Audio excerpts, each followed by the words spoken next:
बिस्मिल्लाहिर्रहमानिर्रहीम। आज का हमारा टॉपिक है diabetes mellitus and it's genetic basis. Diabetes mellitus ये बेसिकली ग्रीक वर्ड्स हैं। मेलिटस का मतलब होता है स्वीट टेस्ट और डायबिटीज़ जो है वो कहा जाता है टू पास थ्रू, यानी एक्सेस डिस्चार्ज ऑफ यूरिन से इसे रिलेट किया जाता है। और ये दोनों जो है वो डायबिटीज़ यानी शुगर की सिम्टम्स हैं और उसी बेस पे जो है वो इसका नाम डायबिटीज़ मेलिटस रखा गया। वो डिज़ीज़ जिसमें ब्लड के अंदर ग्लूकोज का लेवल हाई हो जाता है। ये जो डिज़ीज़ है डायबिटीज़ मेलिटस, ये एक मल्टी फैक्टोरियल डिज़ीज़ है। मल्टी फैक्टोरियल डिज़ीज़ होने का मतलब ये है कि इसे डिफरेंट फैक्टर्स इन्फ्लुएंस करते हैं। वो इन्वायरमेंट भी है, वो फैमिली हिस्ट्री भी है और वो जेनेटिक्स भी है। जो ब्लड के अंदर ग्लूकोज का लेवल हाई होता है, ये बेसिकली जो इंसुलिन हार्मोन है जो कि पेंक्रियाटिक ग्लैंड से रिलीज़ होता है, बेसिकली उसकी नॉन फंक्शनैलिटी की वजह से होता है। इंसुलिन का काम ये होता है ब्लड में या बॉडी के अंदर कि ये ग्लूकोज को स्टोरेज फॉर्म में कन्वर्ट करता है और इसके अलावा ग्लूकोज को सेल में पास करता है जहाँ पे वो as a source of energy use होता है। लेकिन डायबिटीज़ की केस में या तो ह्यूमन बॉडी प्रॉपरली इंसुलिन बना ही नहीं सक रही होती, या फिर अगर वो इंसुलिन बनाती है तो वो इफ़ेक्टिवली पाथवे के अंदर यूटिलाइज नहीं होता। डायबिटीज़ लीडिंग कॉज है किडनी फेलियर की, एडल्ट ब्लाइंडनेस की, हार्ट डिजीज़ की और लोअर लिम्ब एम्पुटेशन की। अब हम ये देखते हैं कि इन डिजीज़ के साथ डायबिटीज़ या शुगर जो है वो रिलेट कैसे करती है। जो किडनी फेलियर की सबसे मेन कॉज जो है वो डायबिटीज़ मेलिटस होती है। With the passage of time जब ग्लूकोज की कंसंट्रेशन ब्लड में बहुत हाई रहती है तो ये चीज़ tiny filtering unit of kidneys को डैमेज कर देती है। Tiny filtering unit of kidneys हम जानते हैं कि वो क्या होते हैं, वो नेफ्रॉन्स होते हैं। तो ये जो है, जो ग्लूकोज का हाई लेवल है, ये इन नेफ्रॉन को डैमेज करता है और इसके अलावा नेफ्रॉन तक जो ब्लड वेसल्स जो ब्लड को सप्लाई करती हैं वो नैरो हो जाती हैं और वहाँ पे क्लॉटिंग हो जाती है, जिसकी वजह से ब्लड जो है वो प्रॉपरली किडनी में सर्कुलेट नहीं करता और किडनी जो है वो किडनी फेलियर जो है वो हो जाता है। दूसरी चीज़ है अडल्ट ब्लाइंडनेस। जो डायबिटीज़ है या हाई ग्लूकोज का लेवल है ब्लड में, ये रेटिना को डैमेज करता है। रेटिना जो है वो लाइट सेंसिटिव पोर्शन होता है आई का, और जो ब्लड वेसल्स जो कि आईज तक रीच करती हैं बेसिकली डायबिटीज़ के अंदर, वो डैमेज होती हैं और इस तरह से डायबिटीज़ जो है वो कॉज बनता है अडल्ट ब्लाइंडनेस का, कि जो अंधापन जो है उसका बेसिकली ये कॉज बनता है। उसके बाद है हार्ट डिजीज़। तो जब ब्लड के अंदर ग्लूकोज का लेवल हाई होता है तो ब्लड प्रेशर भी हाई होता है, और ब्लड प्रेशर जो है वो हार्ट डिजीज़ की एक जो है सबसे मेजर जो है हाइपरटेंशन जो चीज़ है, उसी से जो है वो हार्ट डिजीज़ स्टार्ट होती हैं। फिर लोअर लिम्ब एम्पुटेशन। जब डायबिटीज़ जो है वो पुअर ब्लड सर्कुलेशन को डेवलप करती है। पुअर ब्लड सर्कुलेशन का मतलब ये है कि जब ग्लूकोज की कंसंट्रेशन हाई होती है तो ब्लड जो है वो प्रॉपरली सर्कुलेट नहीं कर पाता। तो अगर कहीं भी बॉडी में कोई भी वाउंड है या ज़ख़म है तो जो ब्लड की जो सप्लाई है वो उस जगह पे प्रॉपरली नहीं होती, जिसकी वजह से इनसफिशिएंट न्यूट्रिएंट्स जो हैं वो वाउंड को, और ऑक्सीजन जो है इनसफिशिएंट उसकी डिलीवरी होती है, और अल्टीमेटली जो है वो वाउंड जो है वो बढ़ता ही, ज़ख़म जो है वो बढ़ता ही चला जाता है, और जिसका अल्टीमेट जो है वो ये नतीजा निकलता है कि उसको काटना पड़ता है। तो लोअर लिम्ब एम्पुटेशन की भी रीज़न बनता है डायबिटीज़। अब हम देखते हैं डायबिटीज़ मेलिटस की टाइप्स। डायबिटीज़ मेलिटस की दो टाइप्स होती हैं। टाइप 1 डायबिटीज़ जिसे इंसुलिन डिपेंडेंट डायबिटीज़ मेलिटस भी कहा जाता है, और टाइप 2 डायबिटीज़ जिसे इंसुलिन इंडिपेंडेंट डायबिटीज़ मेलिटस भी कहा जाता है। सबसे पहले हम इन दोनों टाइप्स को डिस्कस करने से पहले हम ये देख लेते हैं कि जो हेल्थी इंडिविजुअल होता है उसके अंदर जो इंसुलिन का मैकेनिज़्म है, जो इंसुलिन जिस पाथवे को रन करता है वो किस तरह से चलता है। इंसुलिन रिलीज़ होता है पेंक्रियाज से, और पेंक्रियाज में जो है वो एक स्पेशल सेल्स जो हैं वो इंसुलिन को बनाते हैं, जिन्हें बीटा सेल्स कहा जाता है। बीटा सेल्स इंसुलिन को रिलीज़ करते हैं। जब हम खाना खाते हैं और खाने में कार्बोहाइड्रेट्स लेते हैं और ब्लड के अंदर जब ग्लूकोज की कंसंट्रेशन हाई होती है तो वो बेसिकली सिग्नल होता है पेंक्रियाज के लिए कि वो इंसुलिन को रिलीज़ करे। इंसुलिन रिलीज़ होता है और सेल्स के ऊपर जो इंसुलिन रिसेप्टर होता है उसके साथ बाइंड करता है।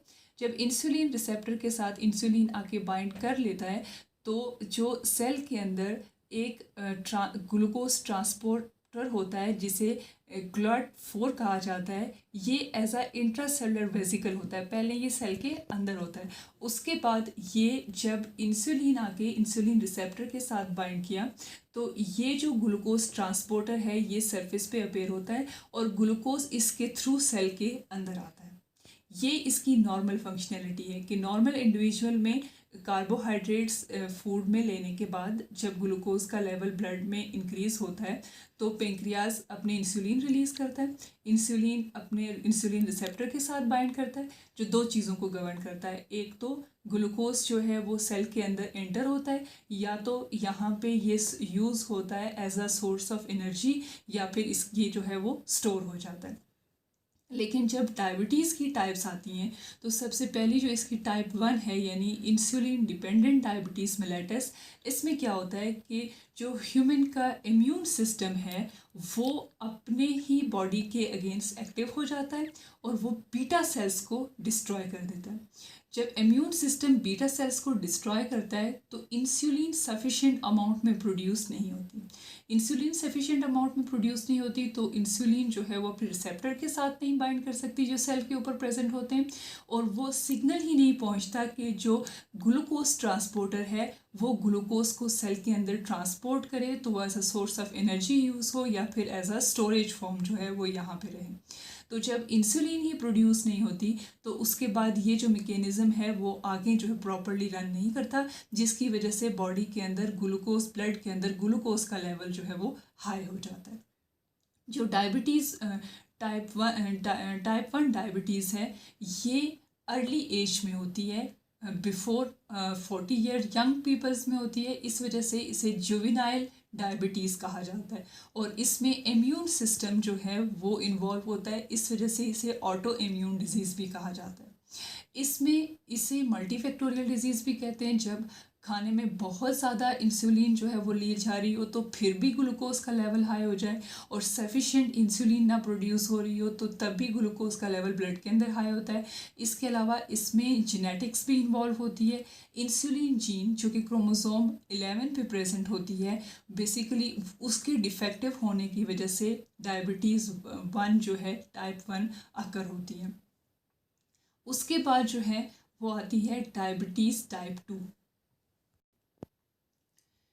जो टाइप 2 डायबिटीज़ है यानी इंसुलिन इंडिपेंडेंट डायबिटीज़ है उसमें ये होता है कि जो बीटा सेल्स होते हैं वो तो सफिशिएंट अमाउंट में इंसुलिन प्रोड्यूस करते हैं लेकिन सेल के जो रिसेप्टर्स हैं वही इंसुलिन को रिस्पॉन्ड नहीं करते। यानी जो इंसुलिन की जो रेगुलेशन है और जो इंसुलिन की रेगुलेशन है वही चीज़ जो है वो प्रॉपरली नहीं होती तो इंसुलिन तो प्रोड्यूस हो रहा है यानी यहाँ पे इंसुलिन की कमी की वजह से ये डिजीज़ नहीं होती। इंसुलिन प्रॉपरली प्रोड्यूस हो रहा है लेकिन क्या हो रहा है कि जो इंसुलिन का रिसेप्टर है वो इंसुलिन को रिस्पॉन्ड नहीं कर रहा जिसकी वजह से इंसुलिन जो है वो रिसेप्टर के साथ बाइंड नहीं हो पा रही। तो अल्टीमेटली क्या हो रहा है कि ब्लड के अंदर ग्लूकोज का लेवल हाई हो रहा है क्योंकि जो ग्लूकोज ट्रांसपोर्टर है वो ग्लूकोज को ट्रांसपोर्ट कर नहीं सक रहा। तो ये ऑटो इम्यून डिजीज़ नहीं होती। ये जो डिज़ीज़ है जो डायबिटीज़ की टाइप है ये सब मोस्ट कॉमन डायबिटिक टाइप है। 90% जो डायबिटीज़ होती है वो डायबिटीज़ टाइप 2 होती है और इसकी जो जेनेटिक बेसिस देखी जाती हैं वो ये देखी जाती हैं कि मोस्ट कॉमन जो इसकी जेनेटिक कॉज है वो ग्लूकोकाइनेज जीन में डिफेक्ट की वजह से होती है। ग्लूकोकाइनेज जीन ग्लूकोकाइनेज एंजाइम बनाती है और इसका हमें पता है कि जो ग्लूकोकाइनेज एंजाइम है वो बेसिकली ग्लाइकोलिसिस के पाथवे में जब ग्लूकोज की कन्वर्जन होती है इनटू ग्लूकोज 6 फॉस्फेट में तो ये जो एंजाइम है वो इन्वॉल्व होता है। तो इसके डिफेक्टिव होने की वजह से जो ग्लूकोज है उसकी जो है वो मेटाबॉलिज्म प्रॉपरली जो है वो नहीं हो सक रही होती। इसके अलावा ये इसकी एक कॉज है। ये इसके अलावा भी इसमें जो है वो जेनेटिक फैक्टर्स भी इन्वॉल्व होते हैं और इस ये मल्टी फैक्टोरियल भी इस वजह से कहा जाता है कि ओबेसिटी का भी इसमें एक इम्पॉर्टेंट रोल है, क्योंकि जो ओबेसिटी है वो बेसिकली इंसुलिन की सेंसिटिविटी को ख़त्म कर देती है। इसके अलावा वो जीन्स जो कि इंसुलिन रिसेप्टर को कोड करती हैं उसमें डिफेक्टिव होने की वजह से ये जो स्ट्रक्चर है वो प्रॉपरली ऐसे नहीं बन पाता कि इंसुलिन इसके साथ बाइंड करे और फर्दर जो है वो इस प्रोसेस को रन करे।